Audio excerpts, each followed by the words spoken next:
بچوں کی تربیت کے حوالے سے آج کا ٹاپک سورۃ الکافرون۔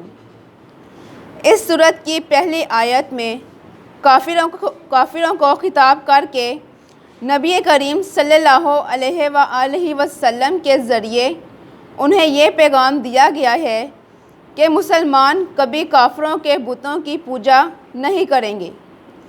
اسی مناسبت سے اس سورت کا نام سورۃ الکافرون ہے۔ ایک مرتبہ کچھ صحابہ کرام رضی اللہ تعالیٰ عنہ نے نبی کریم صلی اللہ علیہ وآلہ وسلم سے درخواست کی کہ ہمیں کوئی ایسی دعا بتا دیجئے کہ ہم سونے سے پہلے اس کو پڑھ لیا کریں۔ آپ خاتم النبیین صلی اللہ علیہ وآلہ وسلم نے انہیں سورۃ الکافرون پڑھنے کی تلقین فرمائی اور یہ ارشاد بھی فرمایا، یہ شرک سے بیزاری کا اعلان ہے۔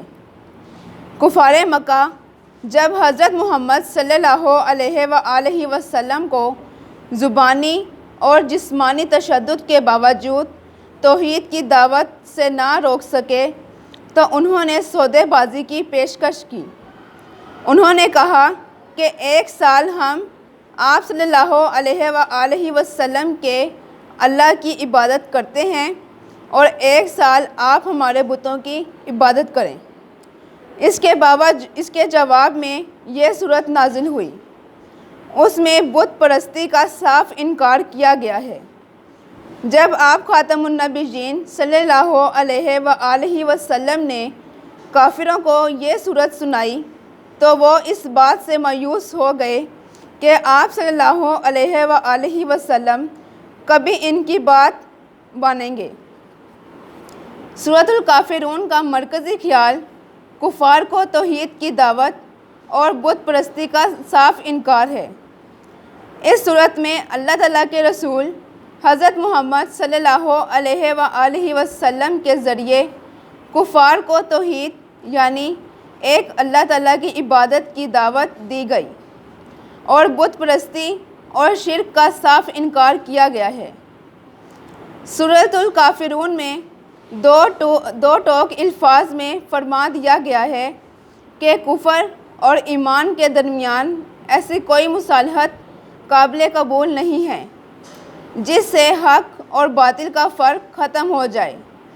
البتہ قرآن مجید کی دوسری آیات سے یہ بات معلوم ہوتی ہے کہ غیر مسلمانوں کے ساتھ شریعت کی حدود میں میل جول رکھا جا سکتا ہے، ان کے ساتھ معاہدہ کیا جا سکتا ہے، خرید و فروخت کی جا سکتی ہے، جیسا کہ نبی کریم صلی اللہ علیہ وآلہ وسلم اور آپ صلی اللہ علیہ وآلہ وسلم کے صحابہ کرام رضی اللہ تعالیٰ عنہ کی مبارک سیرت سے ہمیں معلوم ہوتا ہے۔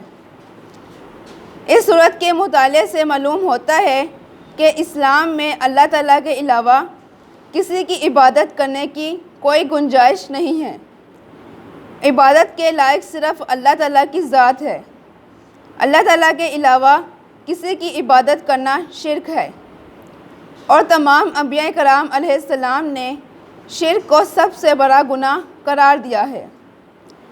نبی کریم صلی اللہ علیہ وآلہ وسلم نے سورۃ الکافرون کو 1/4 قرآن مجید کے برابر قرار دیا۔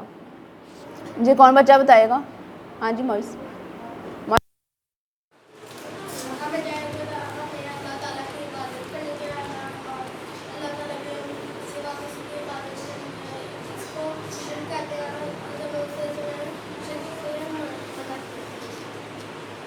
ہاں جی سورۃ الکافرون سے ہمیں پتہ لگتا ہے کہ ہمیں اللہ تعالیٰ کے سوا کسی کی عبادت نہیں کرنی چاہیے، یہ شرک ہے۔ ٹھیک ہے جی۔ ہمیں صرف اللہ تعالیٰ کی عبادت کرنی چاہیے اور کسی کی عبادت نہیں کرنی چاہیے۔ اور کوئی بچہ؟ گرلس۔ سورۃ الکافرون کب نازل ہوئی؟ جب انہوں نے آپ صلی اللہ علیہ وسلم کو جسمانی کی شکل ڈالے تو آپ صلی اللہ علیہ وسلم نے اسلام قبول کیا تو انہوں نے صلح کو نزدیک کرنے کے لیے کہا تھا کہ انہوں نے کہا تھا کہ ہم 1 سال آپ کے رب کی عبادت کریں گے، 1 سال آپ ہمارے عبادت کرنا تو سورۃ الکافرون میں کس چیز کا صاف انکار کیا گیا ہے؟